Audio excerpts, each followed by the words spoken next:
बुद्धा और नालागिरी हाथी। हिंदी स्टोरी। महात्मा बुद्धा। बुद्ध का चचेरा भाई देवदत्त सदा ही बुद्ध को नीचा दिखाने की चेष्टा में लगा रहता था, मगर उसे हमेशा मुंह की ही खानी पड़ती थी। एक बार बुद्ध जब कपिलवस्तु पहुँचे तो अनेक कुलीन शाक्यवंशी राजकुमार उनके अनुयायी बने। देवदत्त भी उनमें से एक था। कुछ समय पश्चात देवदत्त ने भी कुछ जादुई शक्तियां प्राप्त की और एक बार उनका प्रदर्शन मगध के भावी सम्राट अजातशत्रु के समक्ष किया। वहां वह एक शिशु के रूप में प्रकट हुआ जिसने सांप की मेखला बांधी हुई थी। तभी से अजातशत्रु उसे परम आदर की दृष्टि से देखा करता था।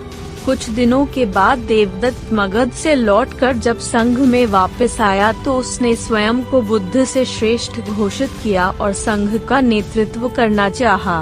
भिक्षुओं को बुद्ध से विमुख करने के लिए उसने यह कहा है कि बुद्ध तो बूढ़े हो चुके थे और सठिया गए हैं, किंतु भिक्षुओं ने जब उसकी कोई बात नहीं सुनी तो वह बुद्ध और संघ दोनों से द्वेष रखने लगा।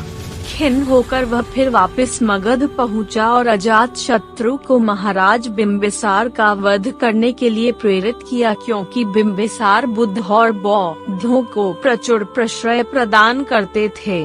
प्रारंभिक दौर में बिम्बिसार को मरवाने की उसकी योजना सफल नहीं हुई, अतः उसने 16 धनुर्धारियों को बुद्ध को मारने के लिए भेजा, किंतु बुद्ध के व्यक्तित्व से प्रभावित हो सारे उनके ही अनुयायी बन गए।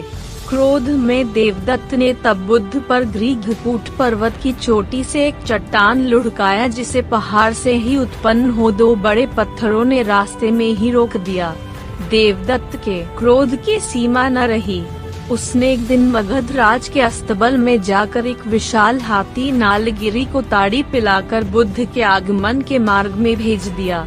नालगिरी के आगमन से सड़कों पर खलबली मच गई और लोग जहां तहां भाग खड़े हुए। तभी बुद्ध भी वहां से गुजरे। ठीक उसी समय एक घबराई महिला अपने बच्चे को हाथी के सामने ही छोड़ भाग खड़ी हुई। जैसे ही नालगिरी ने बच्चे को कुचलने के लिए अपने पैर बढ़ाए, बुद्ध उसके ठीक सामने जा खड़े हुए। उन्होंने हाथी के सिर को थपथपाया। बुद्ध के स्पर्श से नालगिरी उनके सामने घुटने टेक कर बैठ गया। नालगिरी हाथी की इस घटना से देवदत्त मगध में बहुत अप्रिय हुआ और उसे तत्काल ही नगर छोड़कर भागना पड़ा।